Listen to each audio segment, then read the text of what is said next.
I stood in my kitchen, staring at the envelope in my trembling hands.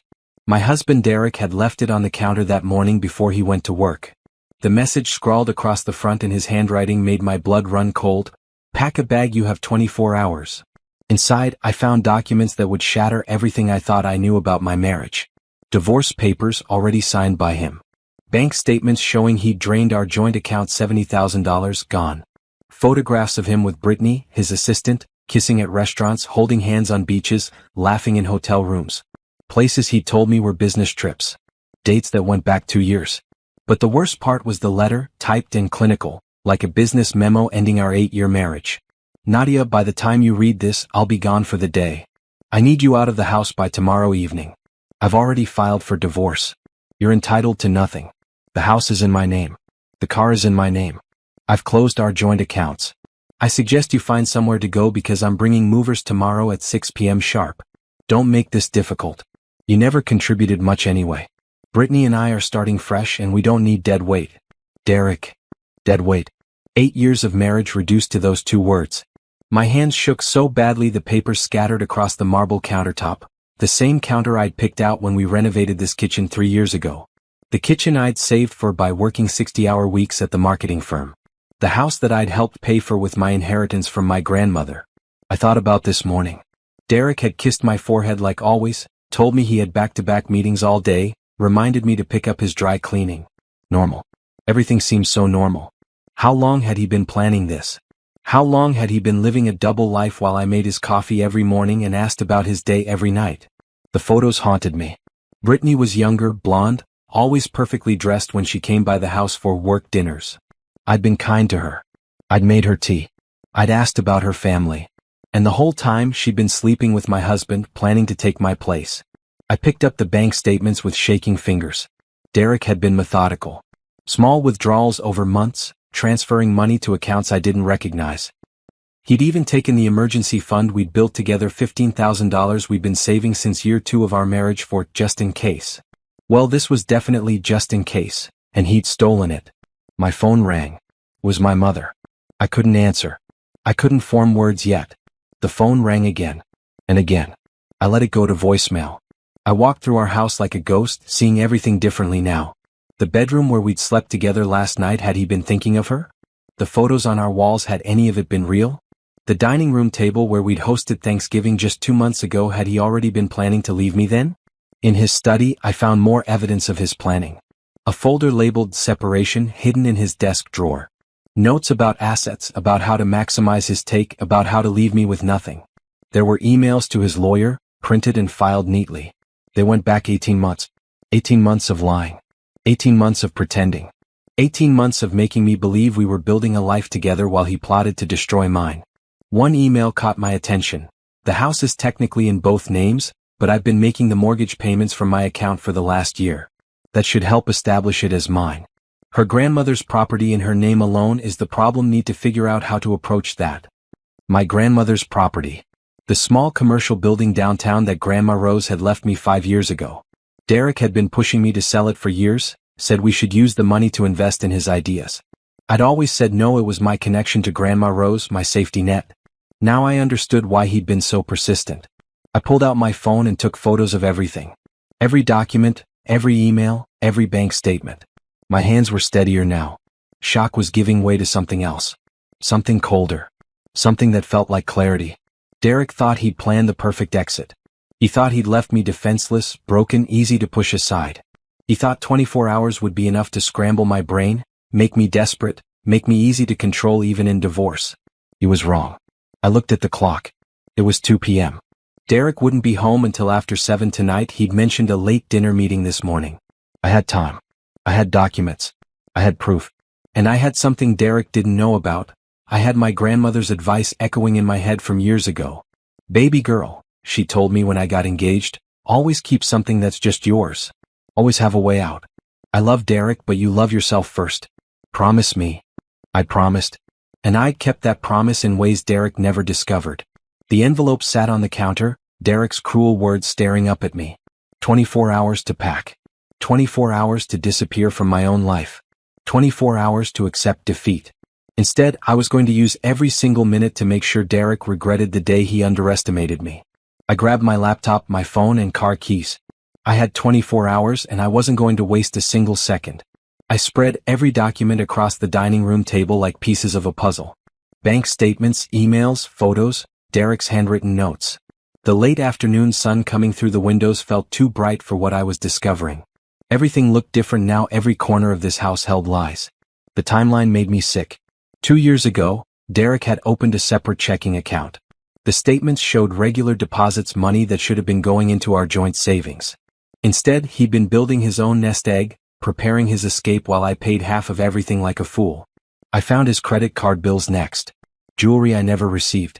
Hotel rooms in cities he told me were solo business trips. Restaurants that charged $300 for dinner. Flowers sent to an address I didn't recognize, probably Brittany's apartment. One statement from last Valentine's Day showed a charge for $2,000 at an expensive jewelry store. That same day, Derek had given me a card and said we should keep it simple this year, because money was tight. I believed him. I'd actually felt guilty for wanting more. The computer files were worse. Derek had kept folders organized by month, tracking his affair like a project manager. January, B's birthday, booked weekend trip. March, told N working late, actually dinner with B. July, convention in Vegas, B coming too. B, he'd reduced Brittany to an initial like she was some kind of code.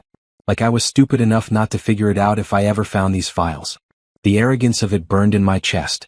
I found a document titled Exit Strategy. My hands clenched into fists as I read his plans. He'd been consulting with a lawyer for over a year, mapping out how to leave the marriage with maximum benefit. There were notes about my work schedule, my habits, my friends. He'd been studying me like an opponent. Nadia works late Thursdays, good night for meetings with B. Nadia visits her sister on Sundays, opportunity for full day with B. Nadia trusts easily, shouldn't suspect anything until papers are served. Trust easily. Like trust was a weakness. Like believing your husband was something to be ashamed of. I clicked through more files and found photos that made my stomach turn. Derek and Brittany at the beach house we'd rented last summer. I'd stayed home that weekend because of a work deadline. He told me he was going alone to clear his head. The photos showed them in our bed, wearing our robes, drinking our wine. There were screenshots of text messages too. Brittany sending him photos, Derek responding with promises. Soon, baby. Just need to get everything lined up. Then it's me and you forever. She won't fight it, she never fights for anything. That line stopped me cold. She never fights for anything. Is that how he saw me? As someone who would just roll over and accept whatever he decided? I thought about our marriage. The times I'd compromised. When Derek wanted to move to this neighborhood, I'd agreed even though it meant a longer commute for me. When he wanted to take that job that required travel, I'd supported him even though it meant being alone most weeks. When he said we should wait on having kids, I'd put my dreams on hold. Every compromise I'd made, he'd seen as weakness. Every time I'd chosen our marriage over myself, he'd marked me down as someone who wouldn't fight back. I found more evidence of his planning in a folder marked Finances. He'd been systematically moving our money for months. Small transfers that I wouldn't notice in the joint account. 500 here, 1,000 there. By the time I'd realized something was wrong, he'd moved almost $90,000 into accounts I couldn't access. But he'd made mistakes. I could see them now. Several transfers came from accounts that were technically in both our names. He'd forged my signature on transfer documents. The signatures looked like mine, but the dates were days I'd been out of town for work. I had plane tickets, hotel receipts, work emails that would prove I couldn't have signed those papers. I pulled out my phone and photographed everything. Every forged signature. Every fraudulent transfer. Every lie documented in his own handwriting. In another folder, I found his correspondence with a real estate agent. Derek had been planning to sell our house immediately after the divorce. The agent had already lined up potential buyers. The projected sale price made my jaw drop, $400,000. Derek was planning to keep every penny. Except the house wasn't just in his name. My name was on the deed too. I'd put down $20,000 from my grandmother's life insurance for the down payment. I'd paid half the mortgage for 5 years. The house was as much mine as his, no matter what his dismissive letter claimed. I found an email exchange between Derek and his lawyer that made everything clear. Derek, can we keep the house entirely? I don't want to split it. Lawyer, if she doesn't contest and doesn't get her own lawyer, possibly. Many spouses are too emotional to think clearly during divorce. If you present it as settled, she might just accept it. Derek, perfect. Nadia's not the type to make waves. Never has been. Not the type to make waves. He'd counted on my kindness, my tendency to avoid conflict, my desire to keep peace. He'd weaponized every good quality I had. I opened another file and found something that made me pause. Text messages between Derek and Brittany from last week. Brittany, are you sure about this? Kicking her out seems harsh. Derek, she'll be fine. Probably better off without me anyway. And we deserve to be happy. Brittany, I guess. I just feel a little bad. She's always been nice to me. Derek, don't. She's had her time. Now it's our turn. So Brittany had a conscience. Too little too late. She'd still slept with my husband for 2 years. She'd still come to my house and smiled at me while planning to take my place. Whatever guilt she felt now didn't matter. I found more texts, these from 3 months ago. Derek, I told Nadia I need to work late all week. We can have the house to ourselves Tuesday and Wednesday. Brittany, in your bed? That feels wrong. Derek, it's my house. My bed. I can do what I want. They'd been in our bed. In our home.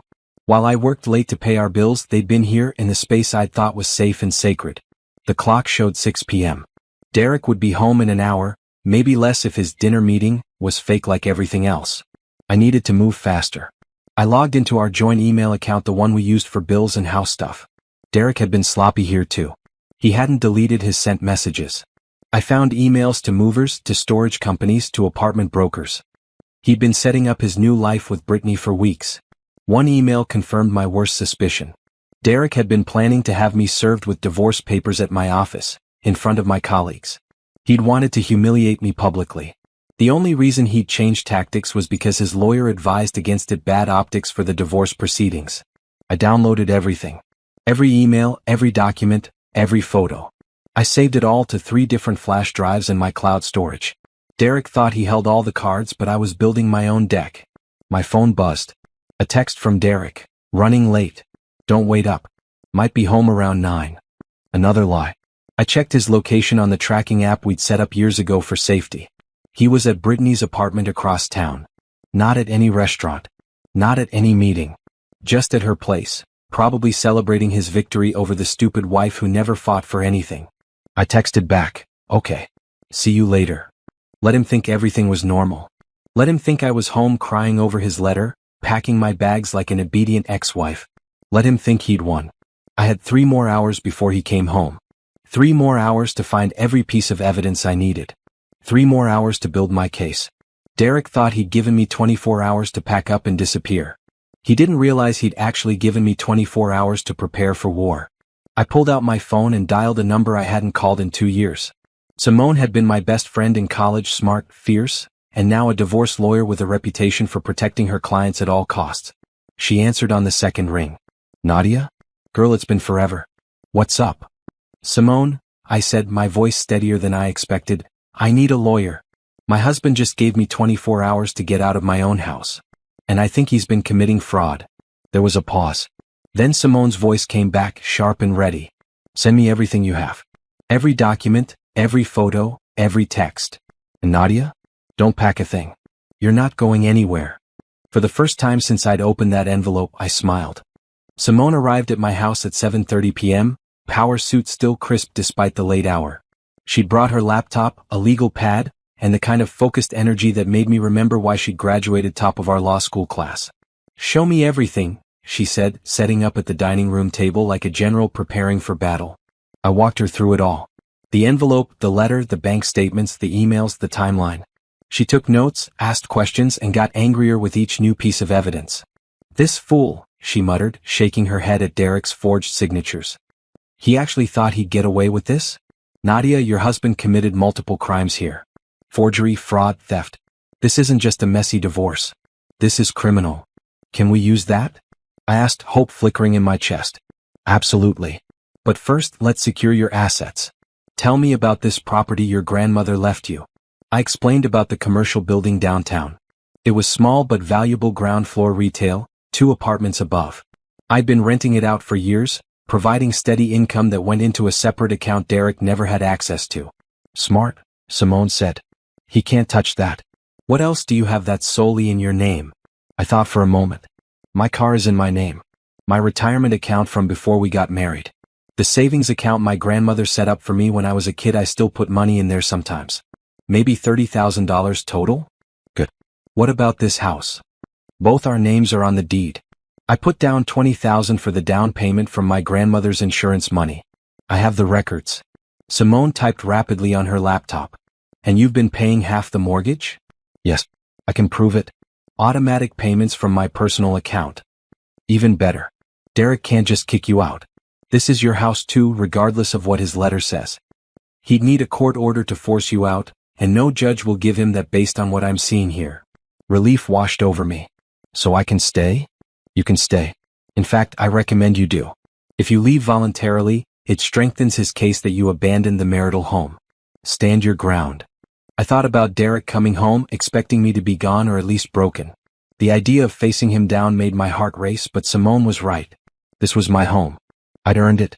What about the money he took? I asked. Simone's smile was sharp. That's where this gets fun. He drained joint accounts without your consent. That's theft. The forged signatures make it worse.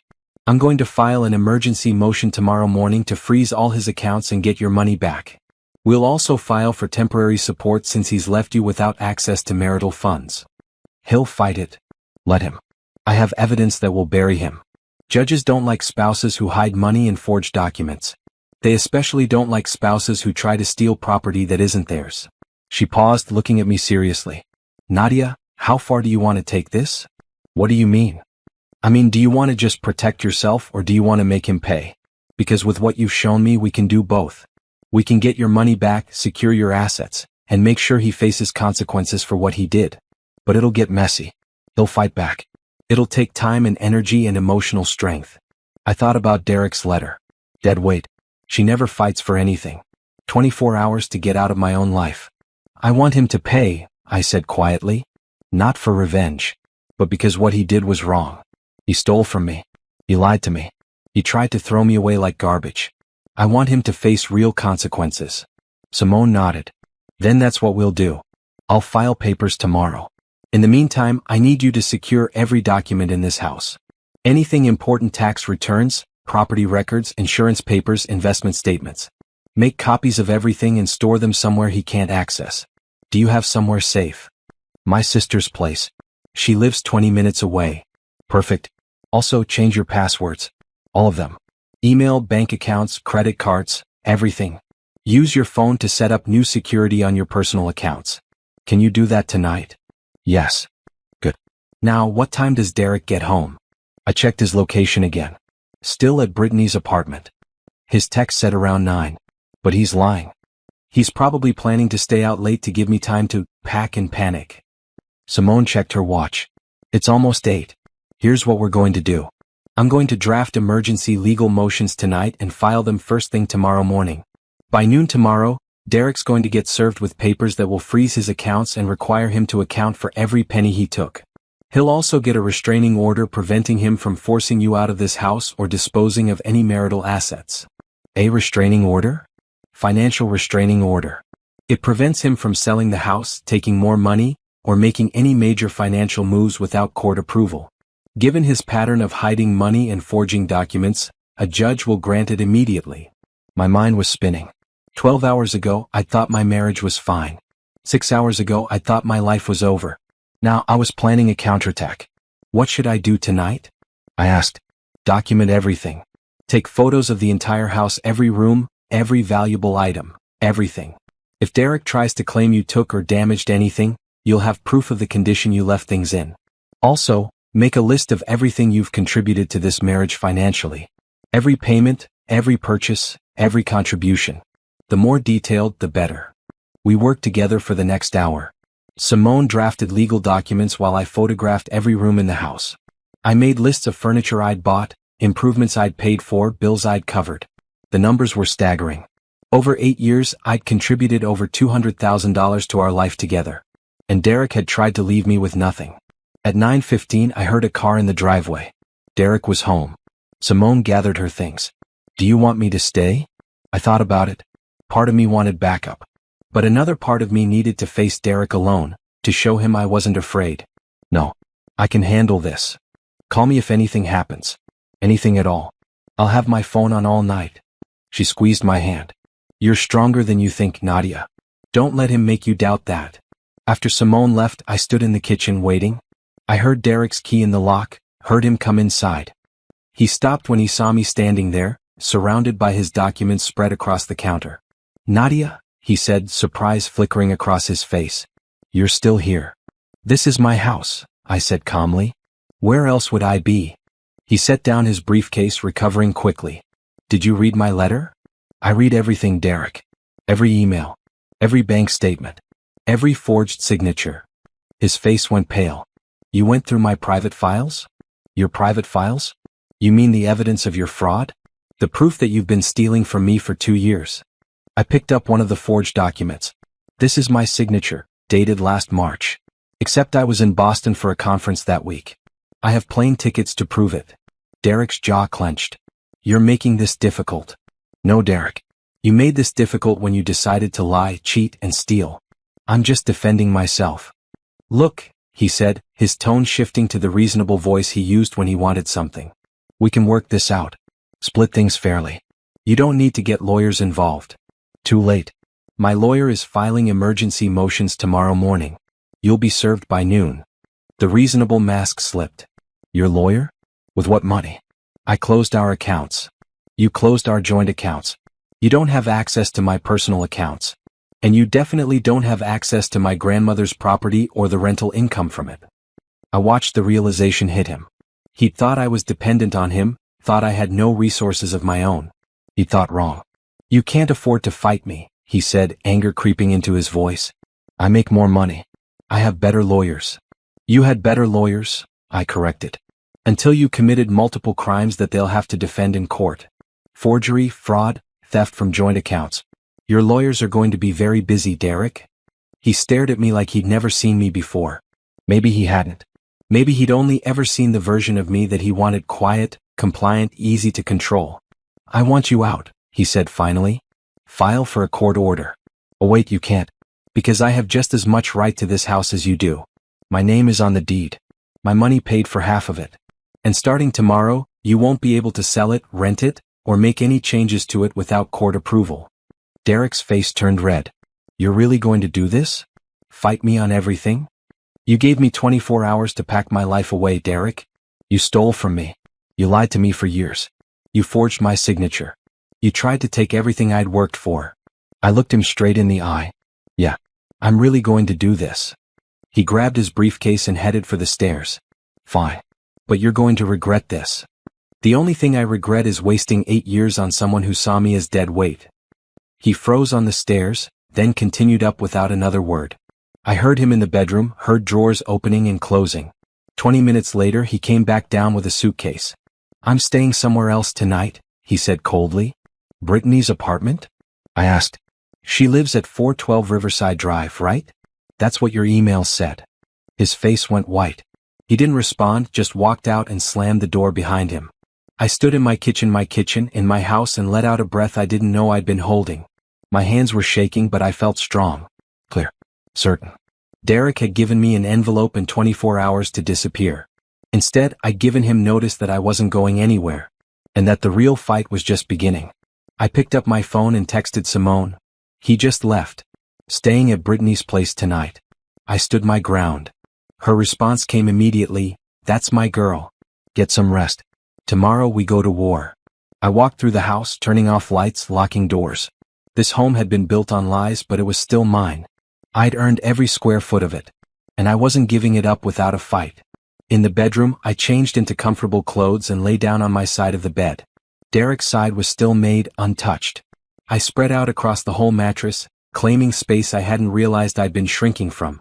Tomorrow Simone would file the paperwork. Tomorrow, Derek would realize he'd made a terrible miscalculation. Tomorrow the real battle would begin.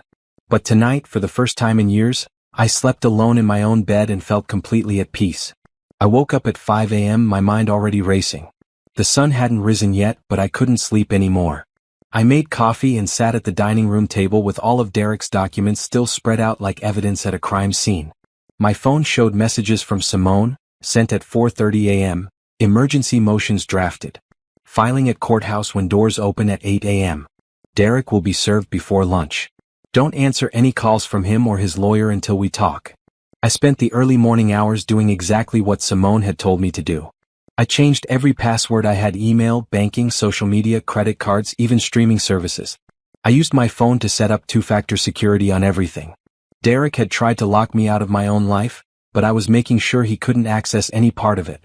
Next, I went through the house systematically, photographing everything of value. The artwork we'd collected, the furniture I'd bought, the kitchen appliances I'd paid for. I created a detailed spreadsheet listing every item, its approximate value, and which of us had purchased it. The numbers told a story Derek had tried to bury. I'd contributed just as much to this house as he had, sometimes more. In Derek's study, I found more documents I'd missed last night. A folder labeled New Beginnings contained apartment listings for luxury places downtown. Lease applications already filled out for him and Brittany. Floor plans with furniture arrangements sketched in. They'd been planning their new life together while I paid our mortgage. I photographed everything and added it to my evidence file. Each new piece of proof made me angrier, but I kept my emotions controlled. Anger wouldn't help me. Documentation would. At 7 a.m. my sister Renee called. "I got your text from last night. Are you okay? What happened?" I explained everything while packing important documents into boxes. Birth certificates, tax returns, property deeds, insurance papers.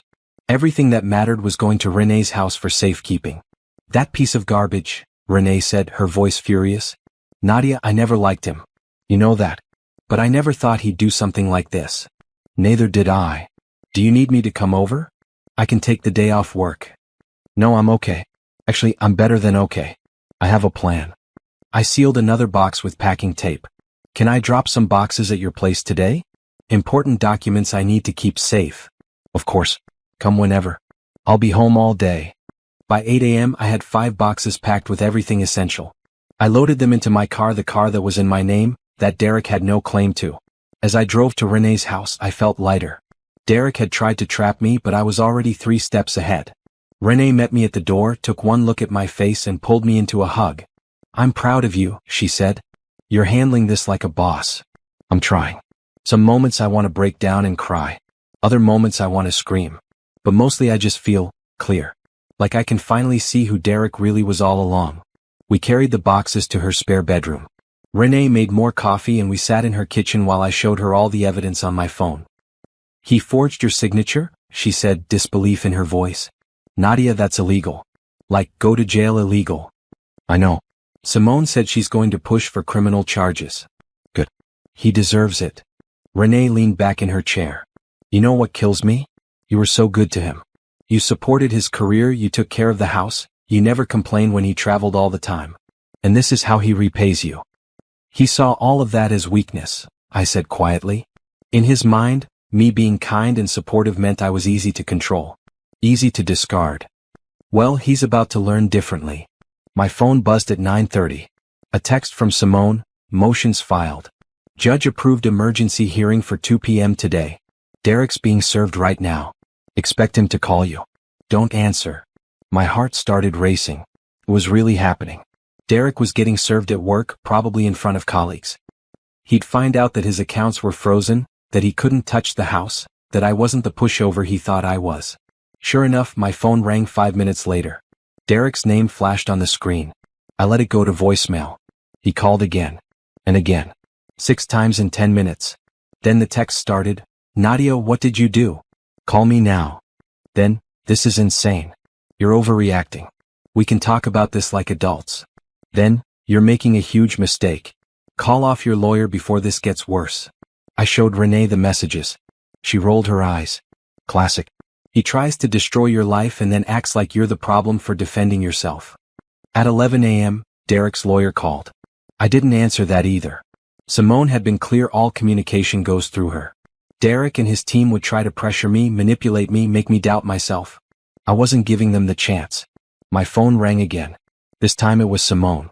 I answered immediately. "How are you holding up?" she asked. "Okay." Derek's been calling and texting nonstop. I haven't answered. Good. His lawyer called me furious. Apparently Derek's having a meltdown at work. The sheriff served him in his office, and now his boss is asking questions. His lawyer wants to negotiate. Already? Already. They're scrambling. Your evidence is airtight and they know it. The forged signatures alone are enough to sink him. Add the stolen money and the affair, and Derek's looking at serious legal trouble. What kind of trouble? Best case scenario for him, he returns all the money he took, gives up claim to most of the marital assets and avoids criminal charges. Worst case, he goes to jail for fraud and forgery. His lawyer is trying to avoid worst case. I felt a surge of satisfaction. 24 hours ago, Derek had thought he held all the power. Now he was panicking. What happens at the hearing? I asked. We present evidence. Judge makes a ruling on temporary orders who stays in the house, who has access to what money, whether Derek gets charged criminally. I'm pushing hard on everything. I want him to understand he messed with the wrong person. Will I have to see him? Yes. But you'll have me right beside you. And Nadia? Don't let him intimidate you. You have the power now. Remember that. After hanging up with Simone, I spent the afternoon preparing for court. I dressed in a simple navy suit, professional and calm. I pulled my hair back, put on minimal makeup and looked at myself in the mirror. I looked different than I had 24 hours ago. Stronger. More certain. The woman staring back at me wasn't someone who would accept being thrown away. She was someone who fought back. The courthouse was downtown, all marble floors and echoing hallways. Simone met me outside the courtroom at 1:30 p.m. She looked fierce in her gray suit, her briefcase full of evidence. Ready? She asked. Ready. Derek arrived 10 minutes later with his lawyer, a stern-looking man in an expensive suit. Derek looked terrible, rumpled clothes, dark circles under his eyes, stress written across his face. When he saw me, something flickered in his expression. Surprise? Fear? Good. Nadia? He started toward me, but Simone stepped between us. No contact with my client, she said firmly. All communication goes through me. Derek's lawyer put a hand on his shoulder. Let's go inside. The courtroom was smaller than I expected. We sat on opposite sides, me with Simone, Derek with his lawyer. The judge entered, an older woman with sharp eyes and no patience for nonsense. I've reviewed the emergency motions, Judge Patterson said. This is quite a situation. Let's hear from the petitioner first. Simone stood and laid out the case methodically. She presented the forged signatures, the drained bank accounts, the hidden money, the affair, the attempt to steal property. She painted Derek as a man who'd planned a calculated betrayal and used fraud to accomplish it. Derek's lawyer tried to counter, claiming it was all a misunderstanding, that Derek had every right to move his own money, that the signatures were a miscommunication. But Simone had documentation for everything. She had dates, amounts, proof that Derek had lied and stolen. The judge listened carefully, reviewing documents. Finally, she looked up at Derek. Mr. Pierce, did you or did you not forge your wife's signature on these financial documents? Derek hesitated. His lawyer whispered something to him.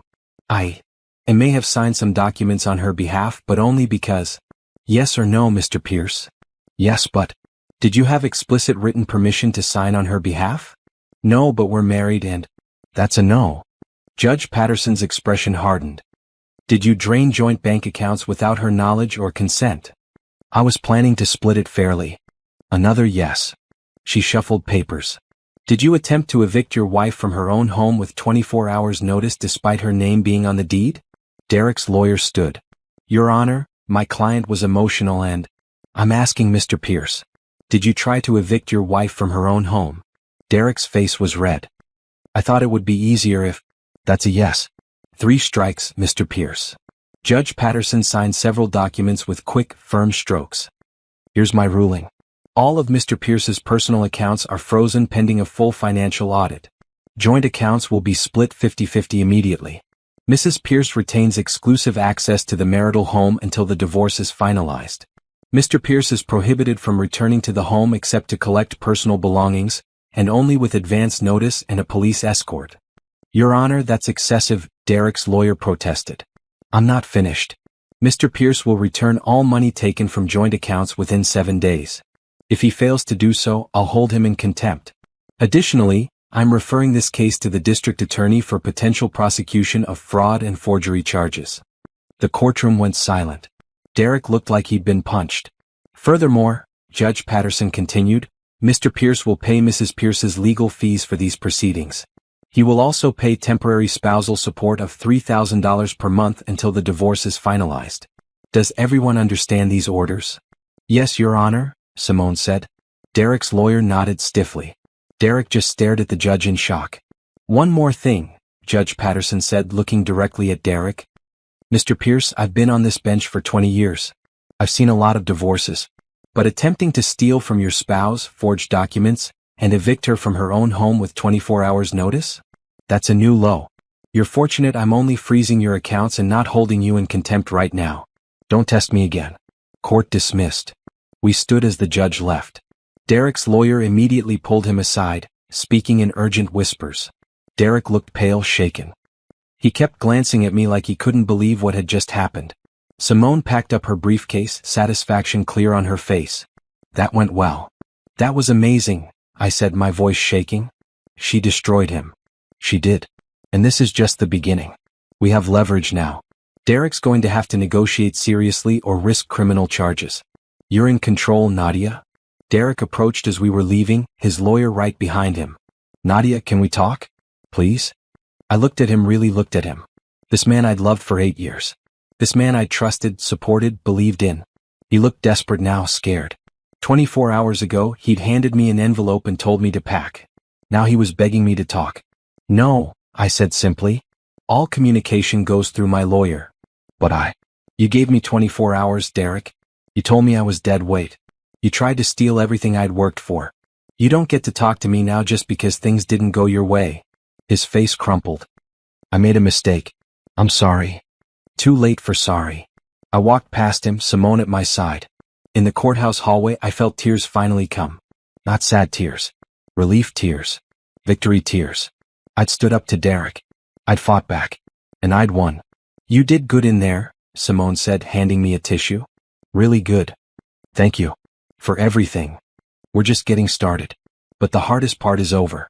Derek knows he can't bully you anymore. I drove back to my house that was mine alone now, and walked through the front door feeling different. 24 hours ago, this place had felt like a trap. Now it felt like freedom. My phone buzzed with a text from Renee. How did it go? I sent back, I won. Tell you everything later. Then I sat on my couch, looked around at the life I'd built, and smiled. Derek had tried to destroy me in 24 hours. Instead, I'd used those 24 hours to take back everything that was mine. The fight wasn't over. The divorce would take months. There would be more hearings, more negotiations, more stress. But the balance of power had shifted. I wasn't the victim in Derek's story anymore. I was the woman who'd fought back and won. The next morning, Derek called to schedule picking up his belongings. Simone arranged it for Saturday afternoon with a police escort, just like the judge ordered. I spent Friday preparing, boxing up Derek's clothes and personal items.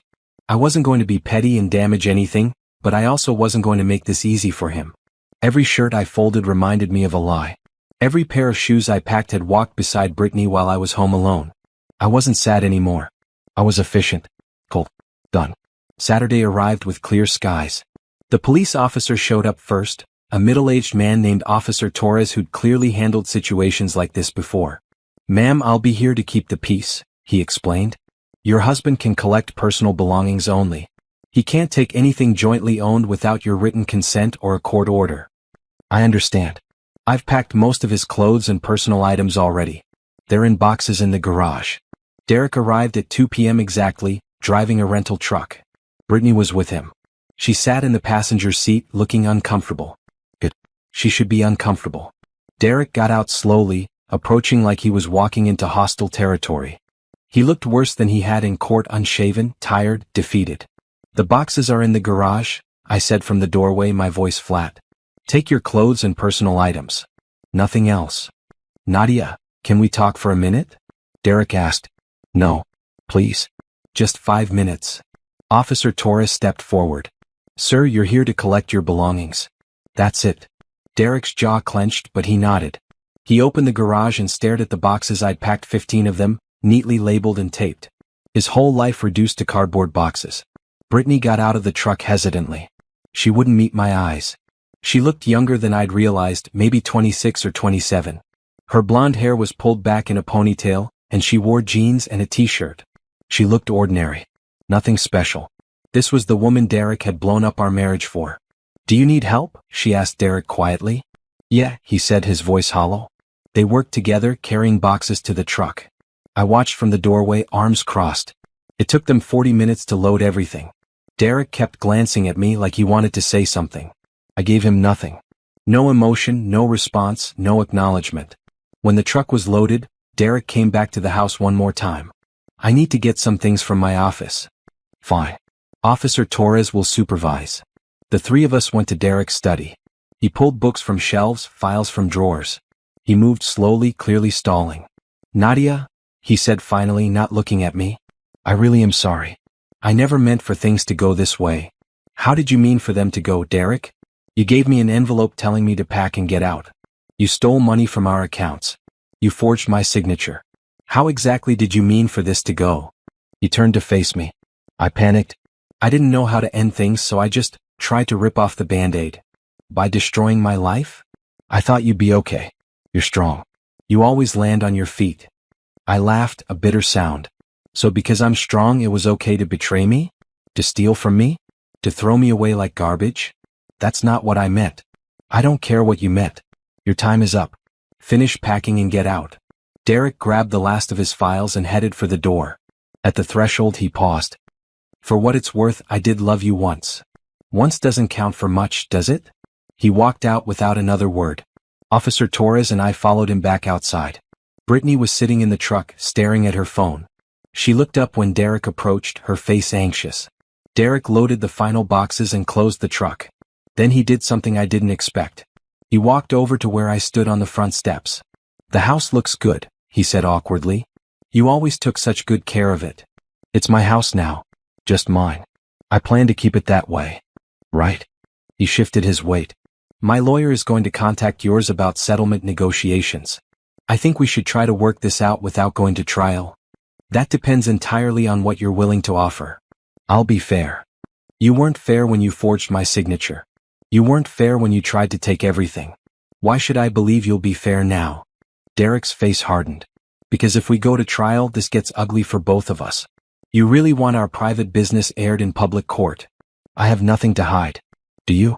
He didn't answer. After a long moment, he walked back to the truck. Brittany was watching us through the window, her expression unreadable. Derek climbed into the driver's seat. He started the engine, then rolled down the window. I hope you find happiness, Nadia. I really do. I already have, I said. The moment you left. I watched the truck pull away, carrying Derek and his boxes and his mistress out of my life. Officer Torres stood beside me until the truck disappeared around the corner. You okay, ma'am? He asked. I'm perfect. He smiled slightly. I've been doing this job for 15 years. I can always tell who's going to be okay. You're going to be more than okay. After he left, I walked back into my house and closed the door. The silence was beautiful. No more Derek stomping around. No more lies hiding in corners. No more pretending our marriage was something it wasn't. I walked through each room, reclaiming space. This was my kitchen. My living room. My bedroom. Mine. In the bedroom, I stripped Derek's side of the bed completely. New sheets, new pillows, new everything. I rearranged the furniture, moving the bed to a different wall.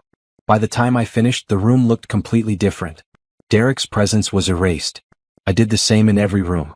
I moved furniture, took down photos of us together, rearranged bookshelves. I was creating a new space for a new life. My phone rang. It was Simone. How did it go? She asked. He's gone. Took his stuff and left. He tried to talk to me, but I shut it down. Good. His lawyer called me this afternoon. They want to settle. They're offering to return all the money he took, plus $50,000 as a settlement. You keep the house, your grandmother's property, and all your personal assets. He wants to avoid criminal charges. What do you think? I think we can get more. He committed crimes, Nadia. He's desperate to avoid prosecution. We have leverage. What would you recommend? I'd push for the money he took, plus $100,000 in settlement, plus he pays for all divorce costs and legal fees. That's fair given what he did. Do it. But Simone? I don't want this dragged out forever.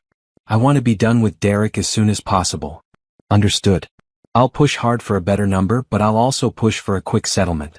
This could be wrapped up in a month if Derek's smart. Let's hope he's learned to be smart. After we hung up, I ordered takeout from my favorite Thai place, something Derek never liked, so I never ordered it. I ate on the couch, watching a movie Derek would have hated. I stayed up late, reading a book Derek would have called boring. Every small choice felt like freedom. Sunday morning, I woke up late and made pancakes, lazy, indulgent, exactly what I wanted. I ate them on the back patio, enjoying the sunshine and quiet. Renee called around noon. How was yesterday? Surprisingly good. Derek came and got his stuff. Now he's gone. How do you feel? Relieved. Angry sometimes. But mostly just free. Good. You deserve to feel free. What are you doing today? Nothing. Absolutely nothing. And it's wonderful. We talked for a while about her kids, her job, normal life things. It felt good to talk about something other than divorce and betrayal. After hanging up, I spent the afternoon cleaning. Not stress cleaning or angry cleaning. Just normal, satisfying cleaning. I vacuumed, dusted, organized. I was making my house exactly how I wanted it. In Derek's old study, I found more of his papers scattered around. Notes about his cases, old files, random documents. I boxed them up to send to his new address later. Underneath a stack of folders, I found something that made me stop. A journal. Derek's journal, though I'd never known he kept one. I knew I shouldn't read it. It was private. But after everything he'd done, after all his lies, I couldn't help myself. I opened to a random page dated about a year ago. Starting to feel trapped. Nadia's a good person, but she's not enough anymore. She's content with small things, dinners at home, quiet weekends, her little design projects. I need more. I want excitement. Brittany makes me feel alive. I flipped to another entry 6 months ago. Told Brittany I'm going to leave Nadia soon. She's excited about starting our life together. She doesn't know yet that I'm taking everything. Why should I give half to Nadia when I'm the one who makes the real money? She can figure things out. She's always been independent anyway. Another entry just 2 months ago. Saw the lawyer again. He thinks I can get the house if Nadia doesn't fight. She never fights. That's always been her problem, too accommodating, too nice. It'll make the divorce easy at least. I closed the journal, my hands shaking. Not from sadness. From anger. From absolute fury. Derek had been planning this for so long, calculating every move, counting on my kindness as weakness. I took photos of several pages, more evidence if needed. Then I packed the journal with his other things. My phone buzzed with a text from an unknown number. This is Brittany. I know you probably hate me. I just wanted to say I'm sorry for everything. I never should have gotten involved with Derek. You didn't deserve what we did. I stared at the message for a long moment. Part of me wanted to rage at her, to tell her exactly what I thought of women who sleep with married men. But another part of me felt nothing. She wasn't worth my energy. I blocked the number without responding. 10 minutes later, another text from a different number. It's Brittany again. Please, I just want to apologize properly. Can we talk? I blocked that number too. She tried one more time from yet another number. I understand if you don't want to talk. But I'm leaving Derek. He's not who I thought he was. I just wanted you to know I'm sorry. I read that one twice. Brittany was leaving Derek? That was fast. They'd barely started their new life together. I felt a flicker of satisfaction. Derek had blown up our marriage for a woman who was already walking away. I blocked the third number and turned off my phone. I didn't want to hear from either of them. They were both part of my past now, and I was focused on my future. I spent the evening planning. I reopened my old design portfolio, looking at projects I'd done years ago before Derek had convinced me to focus on more practical work. My designs were good. Creative, thoughtful, unique. I'd forgotten how much I loved this work. I started sketching ideas for new projects. A restaurant redesign. A boutique hotel lobby. A cozy coffee shop. Just ideas for now, but it felt good to be creative again. As the sun set, I sat on my back patio with a glass of wine, watching the sky turn pink and orange. My house was quiet. My life was my own. Derek was gone, taking his lies and his betrayal with him. I'd been given 24 hours to pack my life away. Instead, I'd used those 24 hours to take it all back. And this was just the beginning. 2 weeks after Derek moved out, Simone called with news. They've agreed to our terms. 100,000 settlement, all money returned, he pays all legal fees and you keep everything else. They want to finalize within 30 days. I sat down, processing the information. He agreed to everything? Everything. The fraud charges scared him. His lawyer basically told him to take the deal or risk jail time. Derek chose wisely for once. So it's over? Almost. We need to do final paperwork, wait for the judge to sign off, but yes. In a month, you'll be legally divorced and financially secure. After hanging up, I sat in my quiet house and felt nothing. No joy, no sadness, just acceptance. My marriage was ending officially, but emotionally it had ended the day Derek handed me that envelope. I decided to celebrate my freedom by starting fresh. I'd been living in limbo, waiting for the divorce to finalize. Now I could actually move forward. First, I called my old colleague Teresa from the marketing firm where I'd worked before marriage.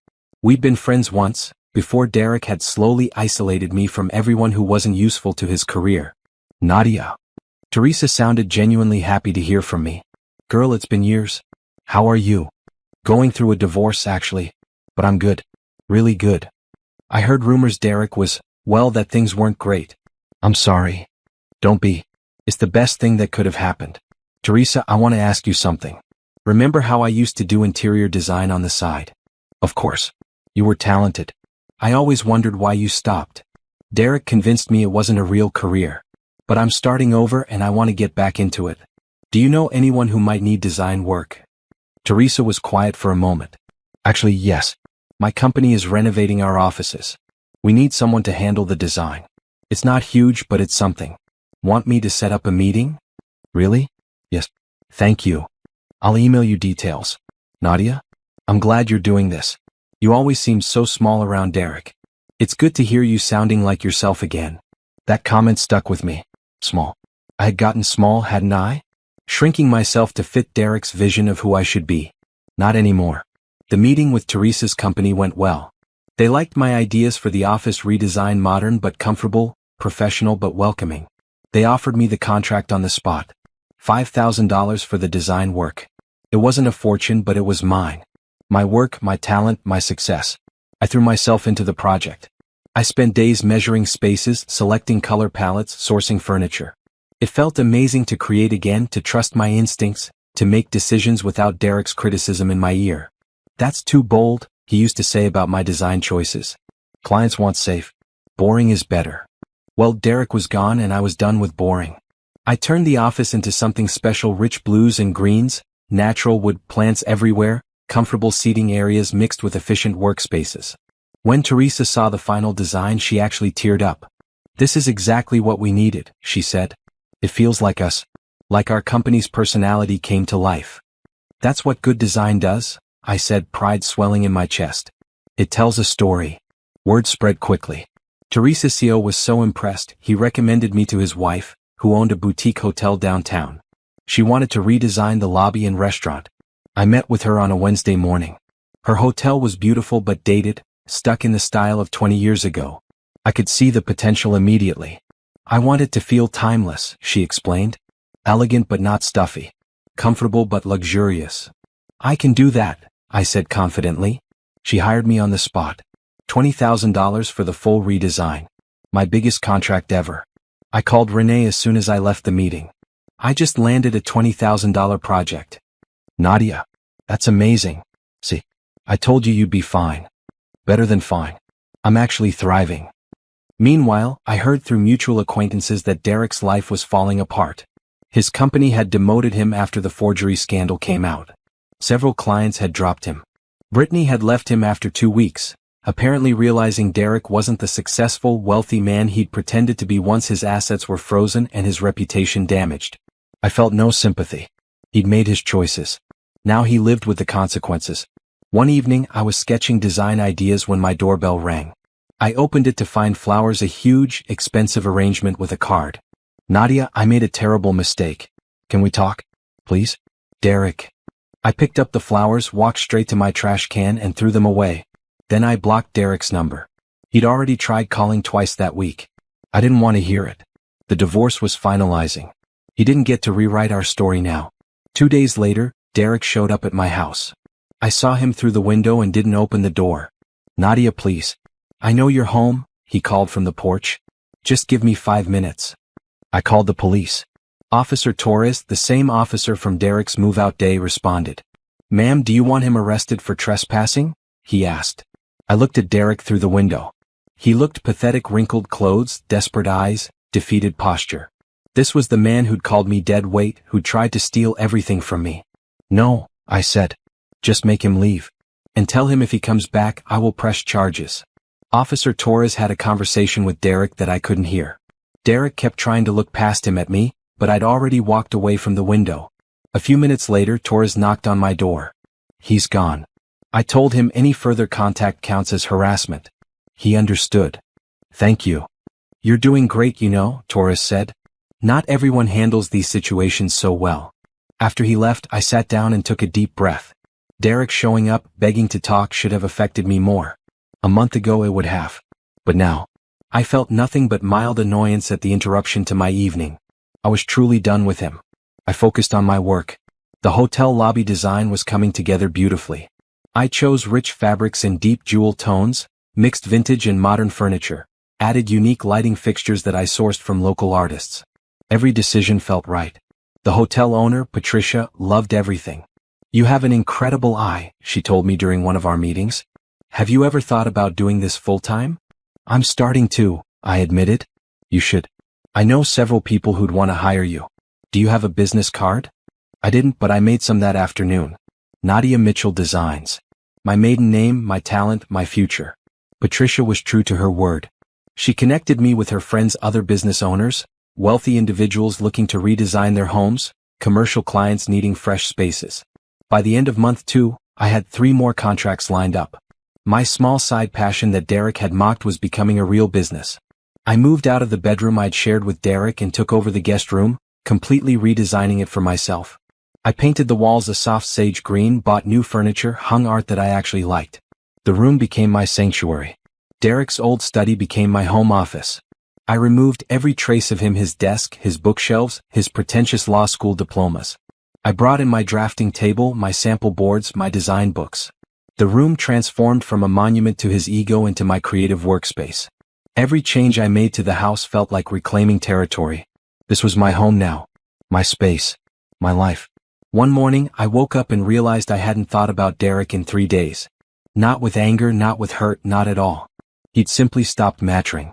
I got dressed, made coffee, and sat at my drafting table working on a new project.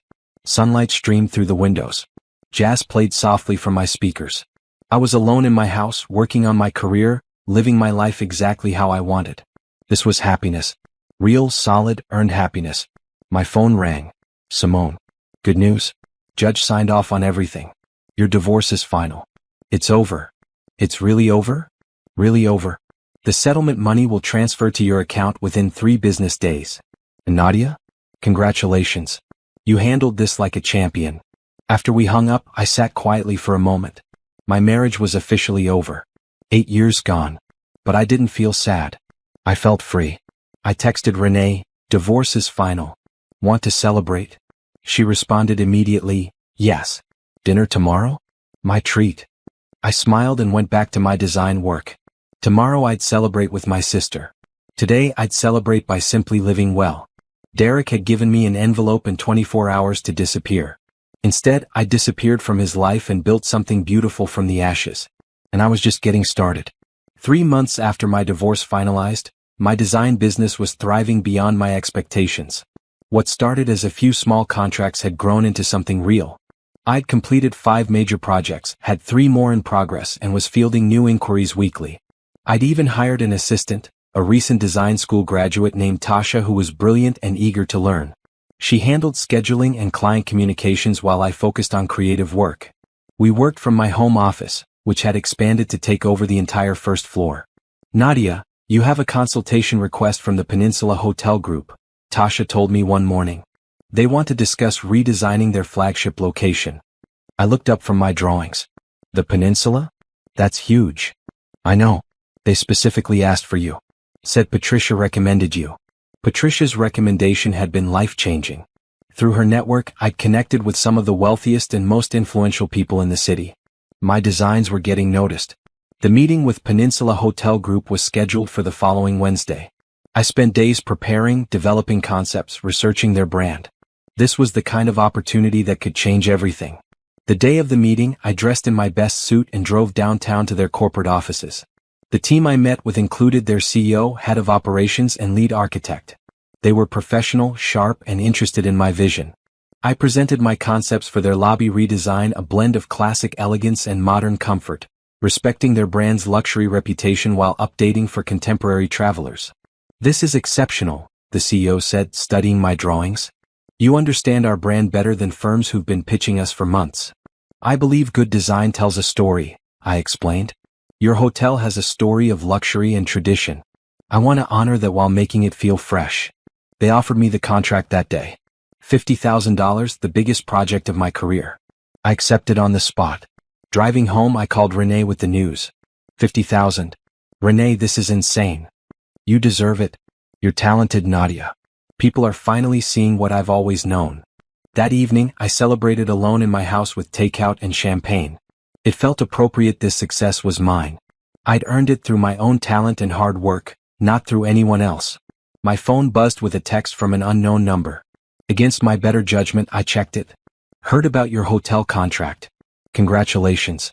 You always were talented, even if I didn't appreciate it enough. Derek. I stared at the message, multiple emotions swirling. How did he even know about my contract? Had he been keeping tabs on me? I blocked the number without responding. Derek's opinion didn't matter anymore. His validation wasn't something I needed or wanted. But apparently, Derek wasn't done trying. 2 days later, I got a call from Patricia. Nadia, something strange happened, she said. A man called my office asking questions about you. Said he was your ex-husband and wanted to know about your work with me. My stomach dropped. What did he want? He asked if you were qualified, if I was happy with your work, if I'd recommend you to others. I told him your work was excellent and that my personal business was none of his concern. Then I hung up.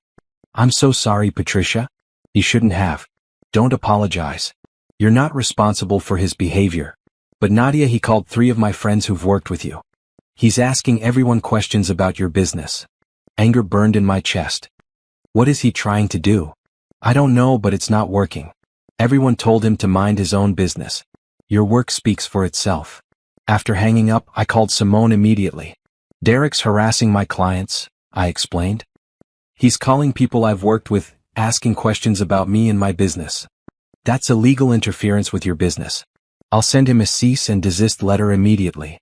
If he continues, we can get a restraining order. Why is he doing this? The divorce is final. He got his settlement. Why can't he just move on? Because you're succeeding and he's failing. His career is struggling, his reputation is damaged, and you're thriving. Some people can't handle that. Simone's cease and desist letter went out that afternoon. Derek's response came the next day through his lawyer. He claimed he was just concerned about people being misled by someone with no formal design credentials. He's grasping at straws, Simone said when she called to update me. You don't need credentials to run a design business. You need talent and clients, which you have. He's just being vindictive. But Derek's calls had an unintended consequence. Every person he contacted became more supportive of me. Patricia sent a glowing recommendation to her entire network. Teresa posted about my work on social media. Other clients reached out offering to be references. Derek's attempt to sabotage me had backfired completely. One of Patricia's friends even called me directly. I heard your ex tried to badmouth you. That told me everything I need to know about him, not you. Your work is outstanding. I'd like to hire you for my restaurant redesign. Another contract, another $15,000. Derek's sabotage was actually helping my business grow. Then something happened that changed everything. A local lifestyle magazine called, wanting to feature my work. They were doing a story on emerging designers, and my name kept coming up in their research. The journalist, Amanda, came to my office for an interview. She was young, enthusiastic, and genuinely interested in my work. I've seen your designs, she said. They're thoughtful, unique. But what really caught my attention was your story. Starting a design business from scratch after a difficult divorce, that's compelling. I hesitated. I don't really want to talk about my divorce. I understand. But here's the thing, a lot of women are reinventing themselves after major life changes. Your story could inspire them. We talked for 2 hours. I showed her my projects, explained my design philosophy, talked about my journey from marketing professional to designer. Amanda took photos of my work in my office. One last question, she said as she was leaving. How does it feel to succeed after someone told you your dreams weren't worth pursuing? I thought about Derek's dismissive comments, his insistence that my design work was a hobby, not a career. It feels like proof that I should have trusted myself all along. The article came out 3 weeks later. A full 4-page spread with photos of my projects, quotes from satisfied clients, and a section about my journey to starting my own business. They called it Designing Her Own Future, How Nadia Mitchell Turned Heartbreak into a Thriving Business. The magazine hit stands on a Thursday morning. By Thursday afternoon, my phone was ringing non-stop. Potential clients who'd seen the article wanted consultations. Other designers wanted to collaborate. A local news station wanted to interview me. Tasha and I worked late that night, organizing the flood of new inquiries. "This is incredible," she said, updating our client spreadsheet. "You have 15 new consultation requests just today. I can't believe this is happening." "Believe it? You're becoming the designer in the city." That weekend, I treated myself to something I'd been putting off: buying art for my house. Real art from local galleries, pieces that spoke to me. No more compromising on decor to match Derek's taste. I found a stunning abstract painting in blues and greens that reminded me of the ocean. It cost more than I'd ever spent on art before, but I bought it without hesitation. My money, my choice, my home. Hanging it in my living room, I stepped back and smiled. The house was truly mine now. Every corner reflected my taste, my style, my life. Monday morning brought another surprise. An email from Peninsula Hotel Group. "Nadia, the CEO, saw the magazine article about you. He's even more confident in our choice to work with you. Also, our board is discussing a possible partnership with you for all future hotel renovations. We'll be in touch with details soon." A partnership with one of the biggest hotel groups in the region. 6 months ago, I'd been packing boxes, thinking my life was over. Now I was building an empire. That evening, Renee came over to celebrate. We ordered pizza and drank wine, lounging in my newly redesigned living room. "You know what the best part is?" I said. "Derek tried to tear me down, and instead he pushed me to build something better than I ever imagined. That's because you're stronger than he ever understood. He saw your kindness as weakness. He was wrong." I keep thinking about that envelope. "Pack a bag, you have 24 hours. It was supposed to destroy me. Instead it freed you." "Yeah," I said, smiling. "It really did." My phone buzzed. Another text from a blocked number I recognized as Derek's new attempt to contact me. "Saw the article. You're doing well. I always knew you had talent. Maybe we could talk sometime? Coffee?" I showed Renee, who rolled her eyes. "Is he serious?" "He sees I'm successful now. Suddenly he wants to talk." "What are you going to do?" I deleted the message without responding. "Nothing. He's irrelevant to my life now." I opened my laptop and looked at my business projections. If current trends continued, I'd make 6 figures this year. My first year in business, and I'd be making more than I ever had in marketing. Derek had tried to leave me with nothing. Instead, his betrayal had pushed me to become everything I was meant to be. I raised my wine glass. To new beginnings. Renee clinked her glass against mine. To proving everyone wrong who doubted you. And to never shrinking yourself again. We drank to that, and to the future I was building, one design project at a time, one success after another, one day of freedom following the next. Derek had given me 24 hours to pack my life away. I'd used that time to pack away the person I'd been: small, uncertain, accommodating, and unpack the person I was always meant to be. Strong, independent, successful, free. And I was never going back. 6 months after the magazine article, my design business had exploded. I'd hired 2 more assistants, rented actual office space downtown, and was juggling 12 major projects simultaneously. The Peninsula Hotel partnership had come through, giving me contracts for 4 of their properties. I'd been featured in 2 more magazines, given a talk at a design conference, and even appeared on a local morning show discussing interior design trends. My name was becoming known in the industry. Life was better than I'd ever imagined possible. Then I heard through mutual acquaintances that Derek was facing serious problems. The district attorney had moved forward with fraud charges based on the evidence Simone provided. Derek's lawyer managed to negotiate a plea deal: probation, community service, and restitution, but the conviction meant Derek could face disbarment proceedings. His law career was essentially over. His firm had fired him months ago. No other firm would hire him with pending criminal charges. He'd taken a job doing document review for a legal temp agency, making a fraction of his former salary. Brittany had left him within weeks of moving in together, apparently shocked to discover Derek wasn't the wealthy, successful man he'd pretended to be. She'd moved back to her hometown, leaving Derek alone in a small apartment he could barely afford. I heard all this through the grapevine and felt nothing. No satisfaction, no pity, just indifference. Derek's downfall was his own doing, and it had nothing to do with me. Then Derek started showing up places I was. First, he appeared at a restaurant where I was having a business dinner with clients. He didn't approach, just sat at the bar watching. It made my skin crawl, but I ignored him and focused on my meeting. A week later, he was at the coffee shop near my office when I stopped in for my morning latte. Again he didn't approach, just watched from a corner table. The third time he showed up at a gallery opening where I was networking with potential clients. This time he tried to talk to me. "Nadia, please just give me 5 minutes," he said, cutting off my conversation with a potential client. "I have nothing to say to you," I replied coolly. "Please leave me alone. I just want to apologize. To really apologize." "You've apologized. I'm not interested. Now excuse me, I'm working." I turned back to my client, dismissing Derek completely. Security escorted him out a few minutes later after he continued trying to approach me. I called Simone the next morning. "Derek's following me, showing up places where I am. It's getting creepy. That's stalking behavior. I'll file for a restraining order immediately." "Will that actually stop him?"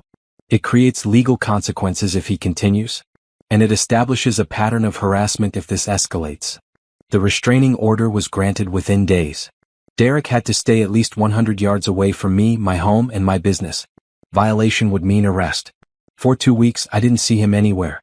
I relaxed, thinking he'd gotten the message. Then he called my office, getting past my assistant by claiming to be a potential client. Tasha transferred the call before realizing who it was. "Nadia Mitchell Designs?" I answered professionally. "Nadia, it's me. Please don't hang up." I should have hung up immediately. Instead, curiosity made me pause. "You're violating the restraining order by calling me." "I know, I needed to talk to you. To tell you how sorry I am. How much I've ruined everything."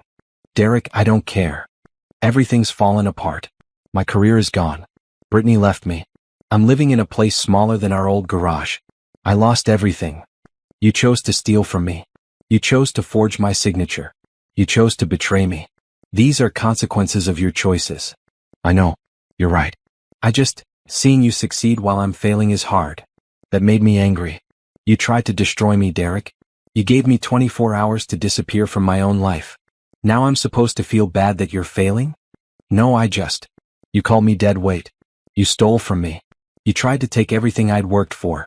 Now you're upset that I'm succeeding without you? That's not my problem. I was wrong about you. About everything. You were never dead weight.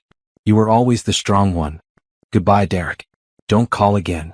I hung up and immediately called Simone to report the violation. She filed a motion to have Derek held in contempt. At the hearing, Derek looked terrible. His suit was cheap and ill-fitting. He'd lost weight and looked haggard.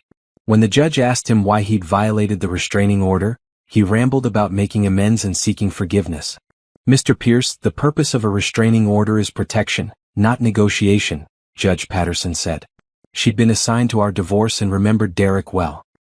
"Mrs. Mitchell doesn't owe you forgiveness or contact. You violated a court order. That's 30 days in jail, suspended, with the understanding that any further contact will result in immediate incarceration. Do you understand?" "Yes, Your Honor," Derek said quietly. As we left the courthouse, Derek tried one more time. "Nadia, please." Simone stepped between us. "Not another word, Mr. Pierce. You're about 5 seconds from being arrested." Derek backed off, but the look on his face was desperate, broken. Part of me almost felt sorry for him. Almost. That evening, I met someone who changed my perspective on relationships entirely. I was at a design expo, examining lighting fixtures when someone spoke behind me. Those would look amazing in a modern loft space. I turned to see a man about my age, well-dressed, with kind eyes and an easy smile. He was also looking at the fixtures with genuine interest, not just making small talk. "That's exactly what I was thinking," I said. "I have a client with a loft project coming up. I'm Jerome Hayes," he extended his hand. "Architect. Always on the hunt for good design partners." "Nadia Mitchell. Interior designer." "Same." We ended up talking for over an hour, walking through the expo together, discussing design philosophy, sharing project experiences, debating the merits of different materials and styles. He was intelligent, funny, and actually listened when I talked. When the expo was ending, Jerome asked for my business card. "I'd love to collaborate sometime. I have a project coming up that could use your eye." I gave him my card, professional and cautious.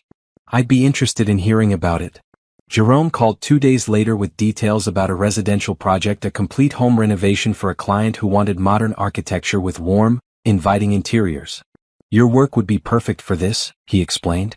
"The client has seen your hotel designs and specifically requested you."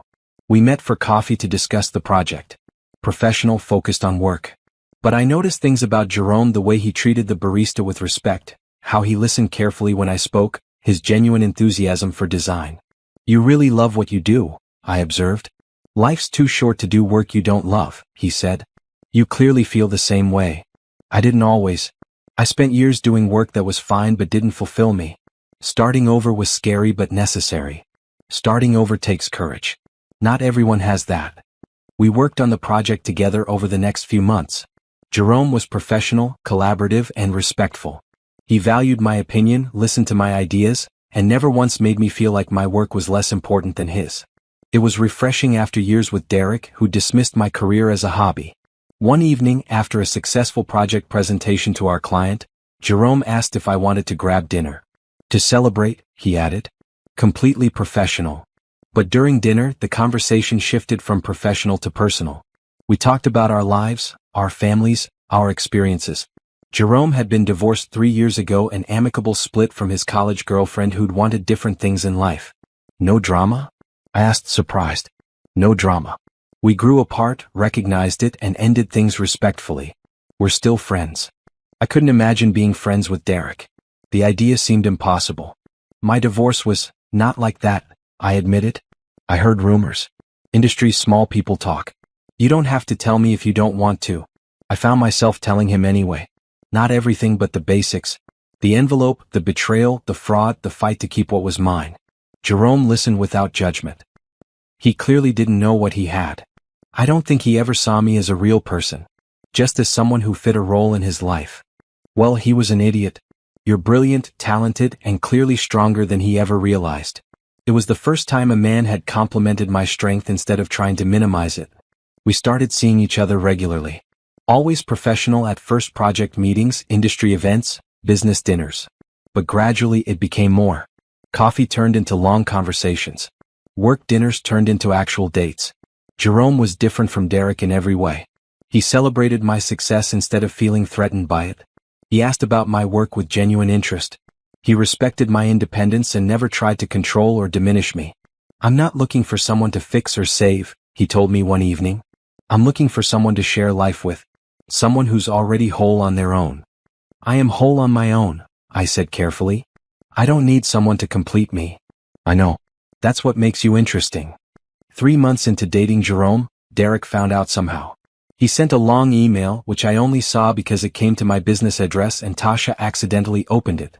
The email was unhinged, desperate.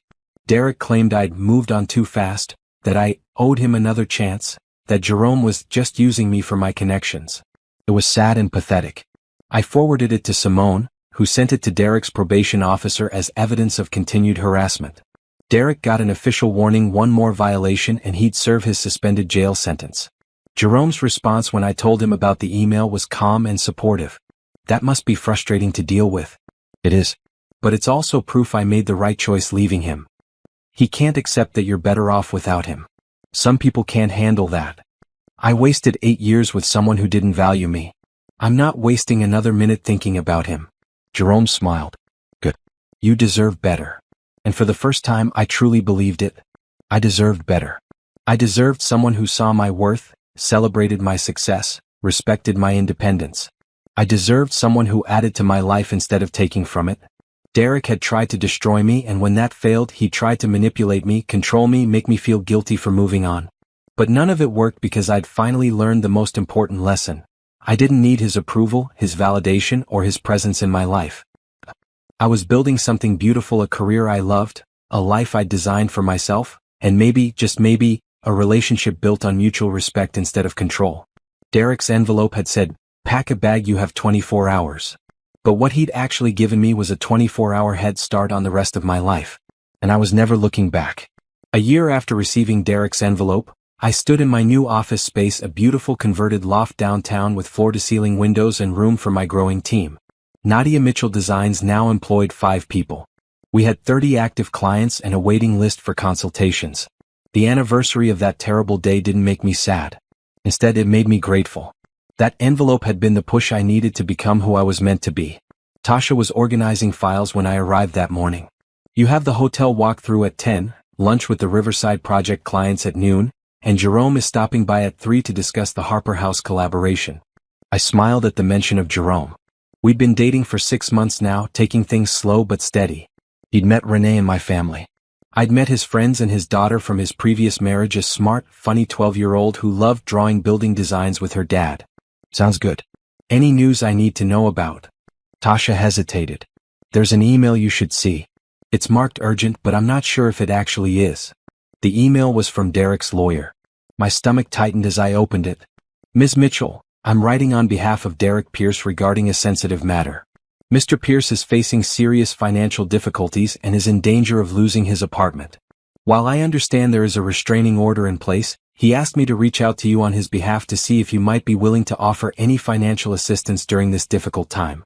He acknowledges his past mistakes and hopes you might find it in your heart to help. I read it twice, anger building with each word. Derek had stolen from me, tried to destroy me, and now, through his lawyer, was asking me for money? I forwarded the email to Simone with a message. Is this real? Is he seriously asking me for money? She called immediately. That's the most ridiculous thing I've seen in my entire legal career.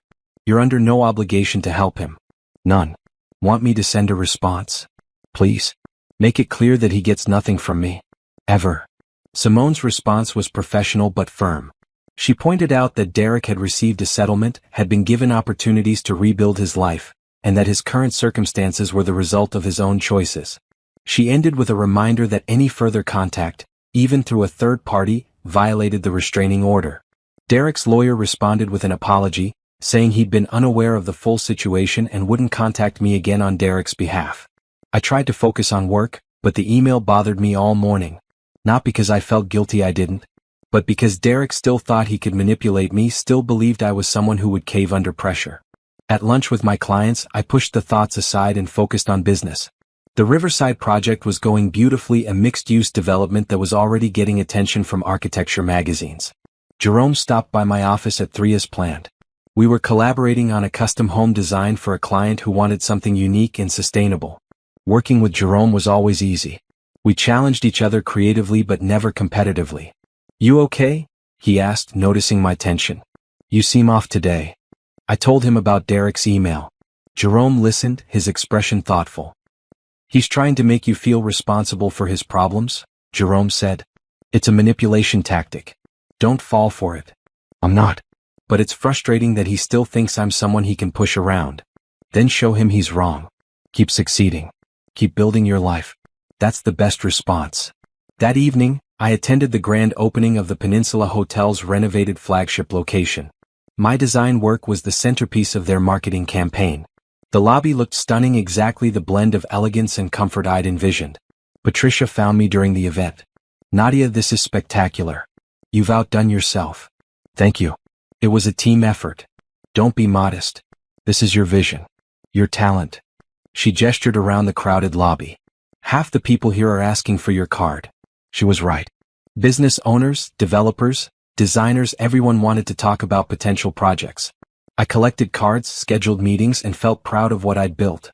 As I was leaving, I noticed someone watching me from across the lobby. Derek. He'd somehow gotten past security into the private event.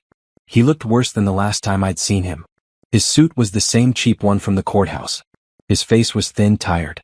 He watched me with an expression I couldn't quite read. Regret? Envy? Desperation?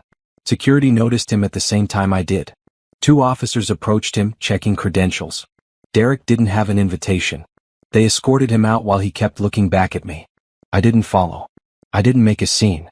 I simply turned back to my conversation with a potential client and continued networking.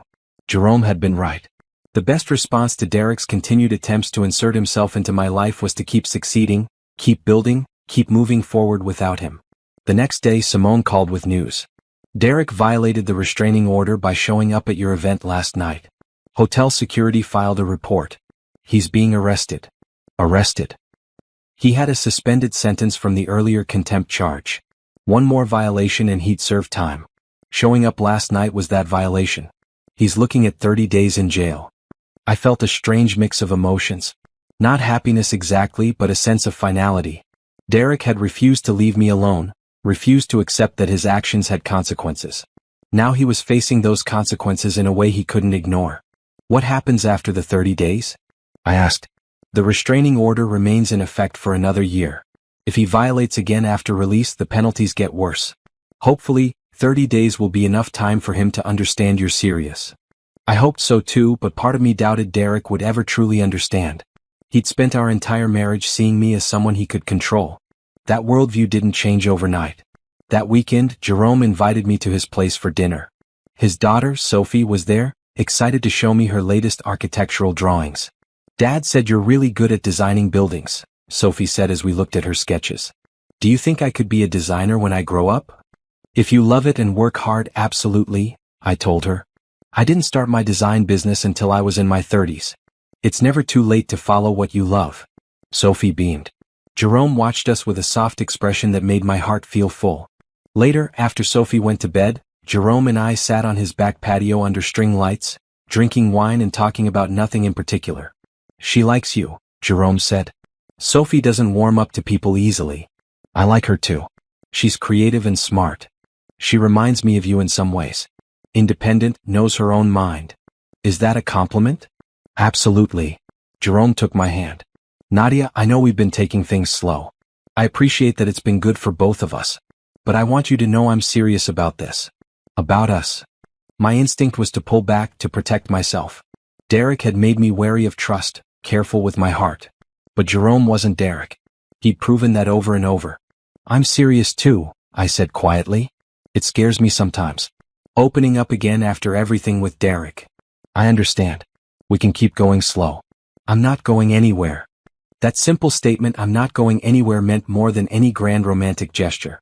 Jerome was steady, reliable, present. Everything Derek had never been.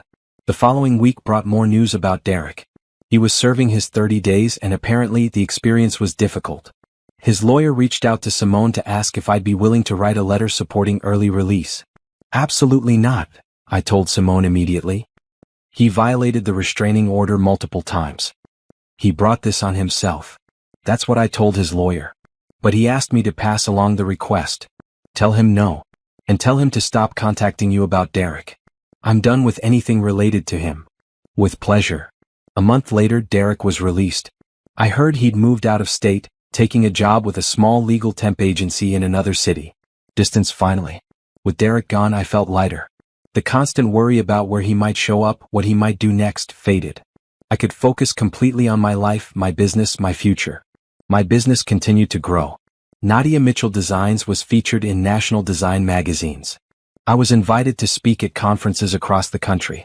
I'd become a name in the industry. More importantly, I'd become myself. Not Derek's wife, not anyone's lesser half, but Nadia Mitchell, designer, business owner, woman who'd rebuilt her life from ashes. One evening, I stood in my house that I'd fought for, redesigned, made completely mine, and looked at how far I'd come. Every piece of furniture, every paint color, every design choice reflected who I truly was. My phone rang. "Jerome. Hey, are you free tonight? Sophie wanted to know if you'd come over for game night. Fair warning, she's ruthless at Monopoly."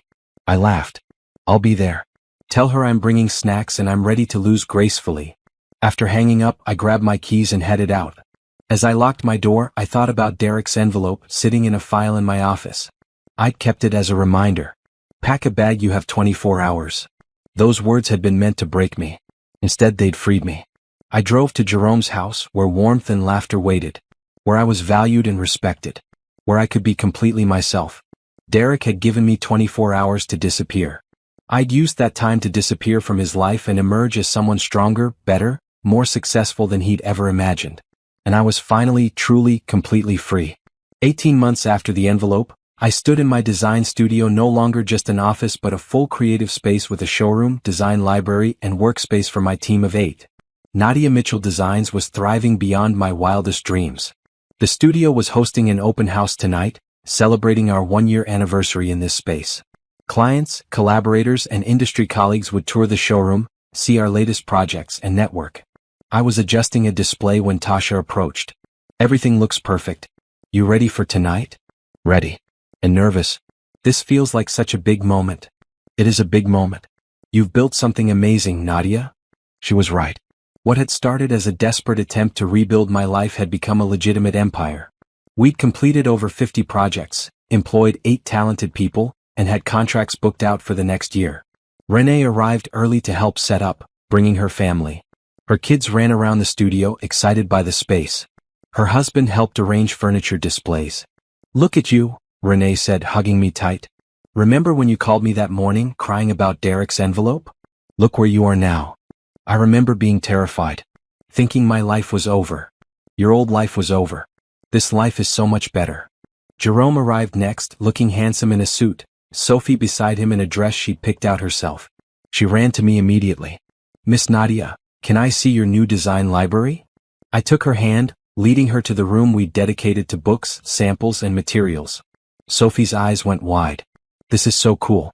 It's like a design playground." "That's exactly what it is.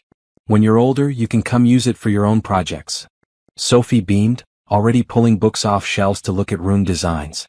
Jerome put his arm around my waist, pulling me close. "You did this. You built all of this." "We built it. You've been part of so many projects. I've collaborated. But this business, this vision, that's all you." Guests started arriving at 6 p.m. The studio filled with people, past clients sharing stories about their projects, potential clients asking about services, designers wanting to connect, journalists covering the event. Patricia arrived with her husband, immediately finding me in the crowd. "Nadia, this space is wonderful. You're making me want to hire you to redesign my home now." "I'd love that," I said, genuinely meaning it. "You know, when I first hired you, I took a chance on someone relatively new. Best decision I ever made. You've become one of the top designers in the city. Thank you for believing in me." "I believed in your talent. You did the rest." As the evening went on, I moved through the crowd, talking to guests, sharing stories about projects, discussing design philosophy. I felt confident, comfortable in my own skin. This was my space, my business, my success. Simone arrived fashionably late, power suit perfect as always. She pulled me aside with a glass of wine. "I have news. Derek filed for bankruptcy last week. Lost everything." I processed this information, waiting for feelings to surface. Satisfaction? Pity? But I felt only mild indifference. "Okay," I said simply. Simone raised an eyebrow. "That's it? Just okay? What else is there to say? He made choices that destroyed his life. That's not my responsibility or my concern anymore." "You really are over him?" "Completely. He's part of my past. A bad chapter that led to better ones. But he's not part of my story anymore." Simone clinked her glass against mine. "To better chapters." Near the end of the evening, a woman I didn't recognize approached me.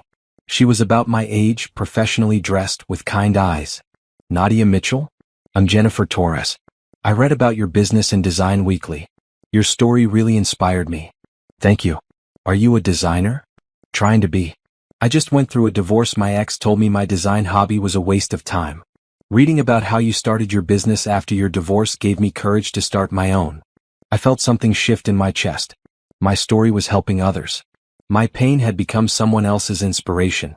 "I'm glad I could help," I said. "It's scary starting over, but it's worth it. Don't let anyone tell you your dreams aren't valid." Jennifer and I talked for 20 minutes. I gave her advice about starting a business, shared resources, offered to be a reference if she needed one. When she left, she had tears in her eyes. "Thank you," she said. "You don't know how much this means." But I did know. I knew exactly how it felt to have your dreams dismissed, your worth questioned, your potential limited by someone else's narrow vision. As guests started leaving, Jerome found me in the showroom. Sophie had fallen asleep on the couch in my office, worn out from the excitement. "Successful night," he said, wrapping his arms around me from behind. "Very successful. I'm exhausted but happy. You should be proud. Look what you've built." I looked around the studio, the displays showcasing my work, the design library full of resources, the office spaces where my team created beautiful things every day. This was mine. I'd built it from nothing, from the ashes of my broken marriage, from the determination to prove Derek wrong about everything. "I am proud," I said. "This place, this business, this life, I earned all of it." "You did. And you deserve all of it." Later, after everyone had left and Jerome took Sophie home, I walked through the empty studio one more time. In the quiet, I could hear my own thoughts clearly. 18 months ago, Derek had handed me an envelope and 24 hours to disappear. He'd expected me to break, to crumble, to accept his version of my worth. Instead, I discovered my own strength. I'd learned that my value wasn't determined by anyone else. I'd built something beautiful from broken pieces. My phone buzzed with a text from Jerome. Sophie wants to know if you'll come to her school's career day next month to talk about being a designer. I smiled, typing back, I'd love to. That was my life now. Not fighting with an ex-husband, not struggling to survive, but thriving. Building. Creating. Inspiring others. I locked up the studio and drove home through the city streets. My house waited, my sanctuary that I'd designed exactly how I wanted it. Tomorrow I'd wake up and work on projects I loved. I'd have lunch with Jerome, discussing our next collaboration. I'd mentor young designers finding their way. I'd continue building the life I'd chosen. Derek's envelope sat in a file in my office archive, kept as a reminder of where I'd started. Sometimes I looked at it, reading those cruel words, pack a bag, you have 24 hours. But now those words made me smile. Because Derek had given me 24 hours to pack up my old life. What he didn't realize was that he'd given me permission to unpack a new one. A life where I was valued, respected, and free. A life where I built my own worth instead of accepting someone else's measurement. A life where I was exactly who I was meant to be. Derek had tried to give me an ending. Instead, he'd given me a beginning. And this beginning was beautiful. 6 months later, Jerome proposed. Not with a grand gesture, but with a quiet moment on his back patio where we'd had so many meaningful conversations. I love who you are, he said, ring in hand. Independent, strong, brilliant. I don't want to change anything about you. I just want to be part of your life. Will you marry me? I said yes. Not because I needed him to complete me, but because he added to the life I'd already built. Because he celebrated my strength instead of fearing it. Because he was a partner, not a controller. We had a small wedding in my backyard, surrounded by the people who'd supported me through everything. Renee was my maid of honor. Sophie was our flower girl, beaming with pride. As Jerome and I exchanged vows, I thought about the journey that had brought me here. The envelope that had seemed like an ending. The 24 hours that had changed everything. The strength I'd found when I had no other choice. Derek had tried to reduce me to nothing. Instead, he'd stripped away everything that wasn't essential, leaving only the truth. I was enough, all by myself. I always had been. Everything that came after the business, the success, the love, the joy was built on that foundation of knowing my own worth. I do, I said, looking into Jerome's eyes, meaning it with my whole heart. Not because I needed saving. Not because I was incomplete without him. But because I chose him freely and fully from a place of strength and wholeness. Derek's envelope had said, pack a bag, you have 24 hours. But what it really said was, you're free. Your real life starts now. And it did. My real life started in those 24 hours, and it was more beautiful than anything I'd imagined.